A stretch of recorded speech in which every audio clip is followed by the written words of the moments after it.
Hello everyone! Some of you might remember me mentioning in the previous video that I will be leaving for Dubrovnik somewhere around tomorrow, and I will not be able to create any content for some 6 days up until next Wednesday. So I have decided to pre-record 6 games by Rashid Nezhmetdinov, and I will upload them and I will publish them every day at 8 p.m. Central European Time, or I believe it's Central European Summer Time. So that being said, this is the first game in the series, so 6 very nice games by Rashid Nezhmetdinov. It's a wild game where a lot of things could have gone wrong. It's played in 1947 and he's playing against Alexey Suetin.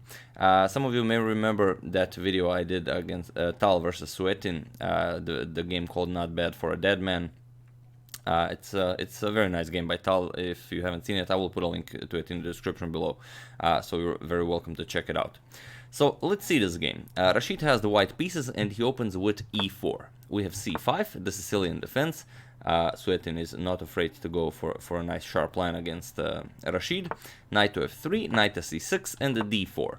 We have captures, knight to f6, knight to c3, and the d6 now, the classical variation. Bishop to g5, we have e6, and the bishop to c4.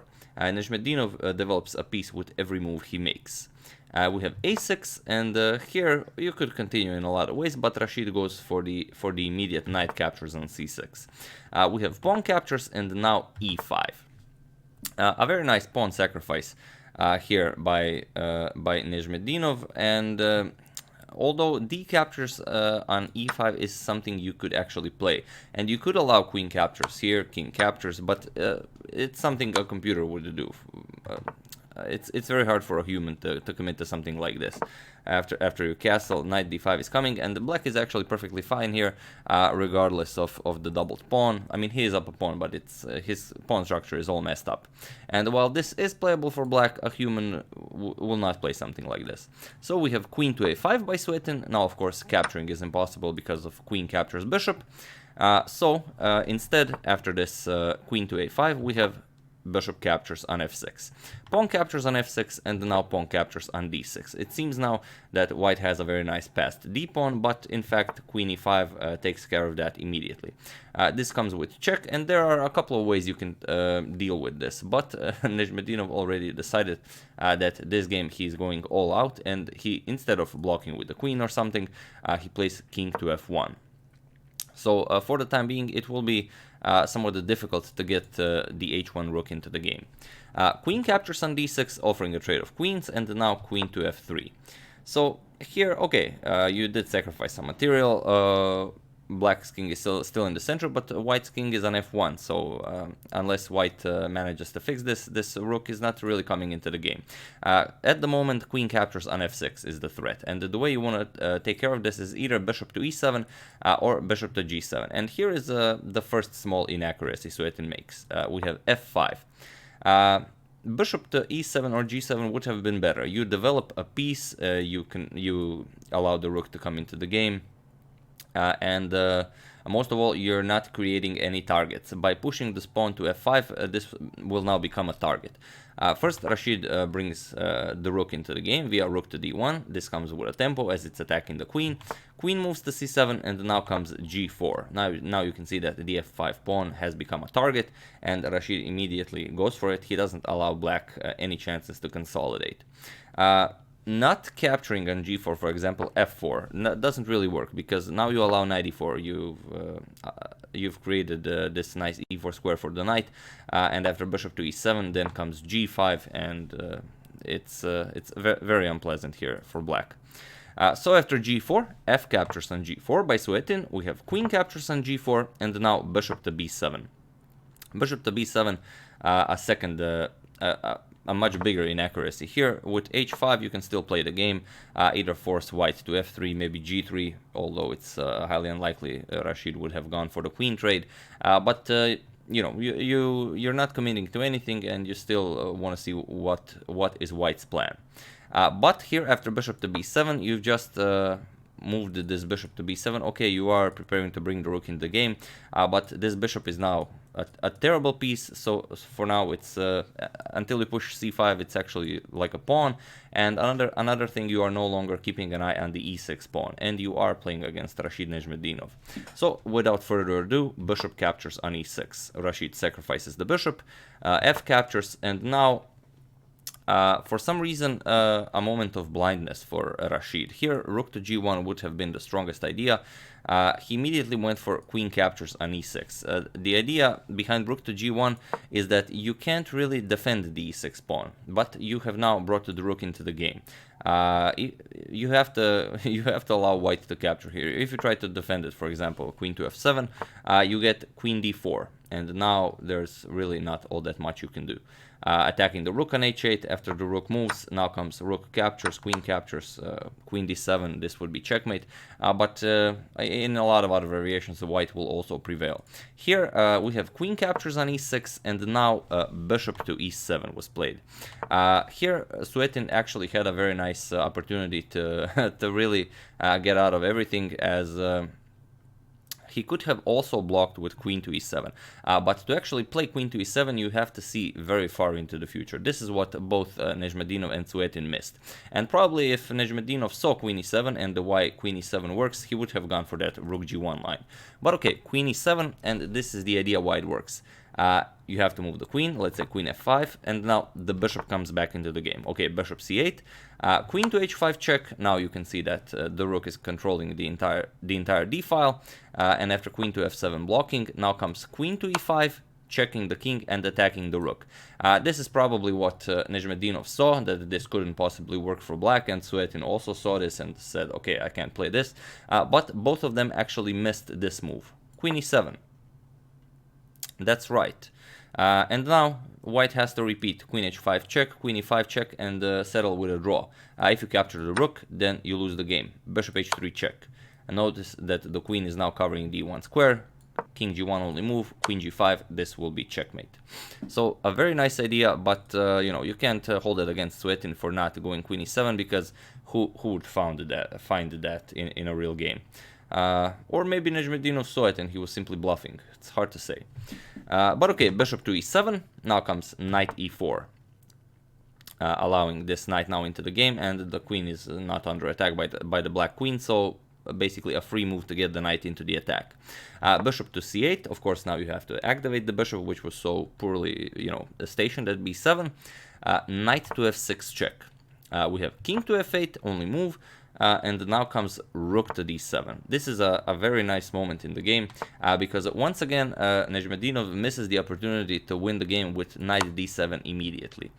Because now, of course, you don't wanna go to g7, allowing rook g1 with check. But the idea after here is that after rook g1, rook g8 wins the game. And this is the second time in the game Rashid either missed or decided not to go for this rook g1 idea, because now whatever you play, rook g8 will win the game. Even capturing here, still you get rook g8 check. Captures, you have to block. Now comes rook e1 check, and now it's all over. You're either getting checkmated or you're going to lose a whole lot of material. First, you have to make some room for the king. Queen captures, bishop blocks. Now queen checks, king moves. The rook is captured, and now you are a queen and a rook against a queen and the bishop, plus white is up a pawn, completely winning position. So after king to f8, Rashid goes again, doesn't go for rook g1. For some reason, he decided not to play with this rook in this game. He goes for the fancy line, rook to d7. Of course, the threat is queen captures on e7 with checkmate, so you do have to prevent this. Here we have bishop captures on d7, and again, both Suetin and Nezhmetdinov missed a very nice defensive resource here.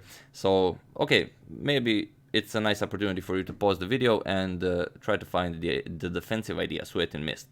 So you are black here, Nezhmetdinov is really coming for you hard, and you have to defend this position. What do you play? For those of you who were able to do it, congratulations, you are an excellent defender, as it seems both of them have missed it. Well, Suetin missed it definitely, it's hard to say if Nezhmetdinov saw it, but the move that successfully defends black here is actually queen to d6. Queen to d6. Now, of course, if rook captures, then bishop captures queen. And as black is up material, it's not all that big of a deal. If, for example, rook captures queen, bishop captures, rook captures, now comes king f7. And you attack the rook and the knight. The knight is now attacked twice. So if you move the rook, you're going to lose the knight. So here you have to capture. Rook captures, king captures, and after knight moves, it's actually black with two rooks against a rook and the knight, although being down 2 pawns. Black should be better here. So definitely a nice idea. Suetin missed. So after rook d7, bishop captures on d7 was played, but now comes knight captures on d7 with check. King e8, and now knight back to f6 with check. King to d8. If you go king to f8, if king to f8, then again rook g1 is deadly with the threat of rook g8 check followed by queen captures on g8 checkmate. So here after bishop captures, it's quite simple. Queen captures, king moves, queen captures on h8, king moves, queen captures with check. Here you get a check, and after captures, it's I mean white is up a whole rook. So after knight to f6, Suetin tried king to d8, but now comes king e2, finally making room for this rook to enter the game, not via g1 as you know everyone would have expected for the entire game, but rather via d1. And here queen to d6 was played. You have to part with the queen. If you try defending something like queen c8, offering a trade of queens, preparing to move the king, it doesn't work. Rook d1 check, king moves, now you lose the bishop, king moves, and now after check it's all over. King b7 check, move, checkmate. A very nice line. And after king to e2, queen to d6 was an attempt by Suetin. We have rook d1 now connecting with the queen and the king. Queen captures, king captures, and now bishop captures on f6. Queen captures and king to c7. Now black managed to save both rooks, and it's 2 rooks against a queen. We have queen e7 check, king moves, and now c4, and it was in this position that Alexey Suetin resigned the game. Why did he resign? Usually 2 rooks will compensate for the queen, but not here. The king is very lonely on b6, and there aren't all that many squares he can use. From this position, he can only use the a5 square. And here, well, let's say something like rook a to d8, check is played, king moves, the other rook has to come into the game. c5, for example, pushing the king deeper into the position. King comes, now comes queen to a7, threatening queen b6. Rook blocks, now for example king c3, not allowing king to escape via king to c4, and after something like rook to f8, going for rook f3 check to harass the white king, then comes a4. You cannot capture the a4 pawn because queen captures on a6, and after king moves, now comes queen c7 check. King captures, queen captures, king a5, and now after b3, there is no defense against queen to a4 checkmate. Also, the queen from c6 is covering f3, so no checks are pretty useful here. So yeah, a very nice game by Rashid Nezhmetdinov versus Alexey Suetin. After c4, Suetin resigned the game, and this wonderful game full of missed opportunities for both players. Suetin missed a very nice defensive resource twice, and Nezhmetdinov twice failed to act in the rook g1 way. So yeah, that's the game. I do hope you enjoyed it. I would like to thank Richter-Rauzer and Agadmator's dog for a contribution to my channel. Thank you a lot, I really appreciate it. Now, like I said, I will be going to Dubrovnik and I will stay there until next Wednesday. So I have prepared 6 Rashid Nezhmetdinov videos. Each of them will be published every day at 8 p.m. Central European Summer Time. So I do hope you will enjoy this kind of Rashid Nezhmetdinov series. And after I return from Dubrovnik, we're gonna attack the the Bobby Fischer series, as most of you have voted for that series. So yeah, and yeah, I'm gonna be away for like 6 days, and if any of you are interested in some content while I'm in Dubrovnik, some scenery, maybe me drinking some beer and chilling, you are more than welcome to follow my Twitter and Instagram account as well. So yeah, that's it basically. Thank you all for watching, and I will see you soon. Every day, but really next Wednesday. See you soon.